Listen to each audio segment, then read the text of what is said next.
نحمده ونصلي ونسلم على رسوله الكريم اما بعد فاعوذ باللہ من الشیطان الرجیم بسم اللہ الرحمن الرحیم۔ آج کی ہماری گفتگو کا عنوان آقا کریم علیہ السلام کے وصال کے حوالے سے ہے۔ حضور پاک صلی اللہ علیہ وآلہ وسلم اپنے وصال کے حوالے سے بہت پہلے جان گئے تھے کہ ان کا وصال کا وقت قریب آ گیا، کیونکہ حضور پاک علیہ السلام نے مختلف مواقع پر لوگوں کو اس کی خبر دی تھی۔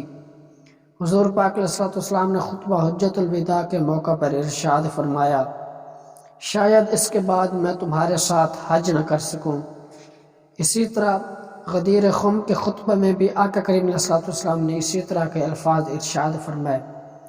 ان دونوں خطبات میں حضور نے شاید کا لفظ استعمال فرمایا، یعنی پردے کے اندر بات کرتے تھے۔ لیکن جب حضور پاک علیہ السلام مدینہ منورہ واپس تشریف لے آئے خطبہ حجۃ الوداع سے، تو آقا کریم علیہ السلام جب اپنے وصال کے حوالے سے بات کرتے تو اس میں شاید کا لفظ استعمال نہیں کرتے تھے۔ بخاری شریف میں موجود ہے، حضرت عقبہ بن عامر رضی اللہ تعالی عنہ سے روایت ہے کہ ایک دن حضور صلی اللہ علیہ وآلہ وسلم گھر سے باہر تشریف لے گئے اور شہداء احد کی قبروں پر اس طرح نماز پڑھی جیسے میت پر نماز پڑھی جاتی ہے۔ پھر پلٹ کر ممبر پر رونق افروز ہوئے اور ارشاد فرمایا، میں تمہارا پیش رو تم سے پہلے وفات پانے والا ہوں اور تمہارا گواہ ہوں، اور میں خدا کی قسم اپنے حوض کو اس وقت دیکھ رہا ہوں۔ اس حدیث میں انی فارۃ لکم کے حضور نے الفاظ ارشاد فرمائے، یعنی میں اب تم لوگوں سے پہلے ہی وفات پا کر جا رہا ہوں۔ حضور پاک علیہ السلام نے اپنی وفات کا قصہ اپنی بیٹی کو بھی بیان فرمایا۔ حضور پاک علیہ السلام جب بستر مرگ پر موجود تھے تو حضور پاک علیہ السلام نے اپنی بیٹی کو اپنے وصال کی خبر دی، اس میں شاید کا لفظ استعمال نہیں فرمایا بلکہ صراحتاً فرمایا، اے بیٹی، میں نے کچھ دن کے بعد اسی بیماری میں وفات پا جاؤں گا۔ جب حضرت فاطمہ الزہرا رضی اللہ تعالی عنہ نے جب حضور کی یہ بات سنی تو وہ زور زور سے رونے لگی۔ پھر اس کے بعد حضور پاک علیہ السلام نے انہیں اپنے پاس دوبارہ بلایا اور کان میں پھر بات کی تو وہ ہنس پڑی۔ حضور کی ظاہری زندگی میں وصال تک حضرت فاطمہ الزہرا رضی اللہ تعالی عنہ نے یہ بات کسی کو نہیں بتلائی، لیکن جب حضور کے وصال کے بعد حضرت اماں عائشہ صدیقہ رضی اللہ تعالی عنہ نے حضرت فاطمہ الزہرا سلام اللہ علیہ سے پوچھا، اے فاطمہ، جو میرا تمہارے اوپر حق ہے میں اس حق کا قسم دے کر تمہیں واسطہ دے کر کہتی ہوں، بتاؤ کہ اس دن نبی کریم صلی اللہ علیہ وآلہ وسلم نے کیا ارشاد فرمایا؟ تو اس وقت حضور پاک علیہ السلام کی لخت ذکر حضرت بی بی سیدہ فاطمہ الزہرا سلام اللہ علیہ نے ارشاد فرمایا کہ ابا جان نے مجھے فرمایا کہ میں اسی بیماری میں وفات پا جاؤں گا، تو میں اس میں رونے لگ گئی۔ اور جب حضور نے فرمایا کہ میرے جانے کے بعد گھر والوں میں سب سے پہلے تم مجھ سے آ کے ملاقات کرو گے، تو اس بات کے اوپر میں ہنس پڑی۔ اس واقعے سے پتہ چلتا ہے کہ حضور پاک علیہ السلام اپنی وفات کے بارے میں جانتے تھے کہ کس وقت مجھے وفات آنی ہے۔ جو بندہ دوسروں کے وفات کے بارے میں بتائے، جیسے بدر کے میدان میں حضور نے کفار کے سرداروں کے بارے میں بتایا تھا کہ اس جگہ پر فلاں سردار مرے گا، اس جگہ پر فلاں سردار مرے گا، جو دوسروں کے بارے میں بتا سکتے ہیں اپنے بارے میں وہ بدرجہ اتم جانتے ہیں۔ حضور پاک علیہ السلام کی علالت کی ابتدا اس میں 2 دن آتے ہیں کہ 11 ہجری 20 صفر یا 22 صفر حضور پاک علیہ السلام جنت البقیع میں تشریف لے گئے۔ آدھی رات کا وقت تھا۔ جب حضور پاک علیہ السلام وہاں سے واپس تشریف لے آئے تو آقا کریم علیہ السلام کی طبیعت ناساز ہو گئی۔ یہ رات حضرت میمونہ کی باری کی رات تھی۔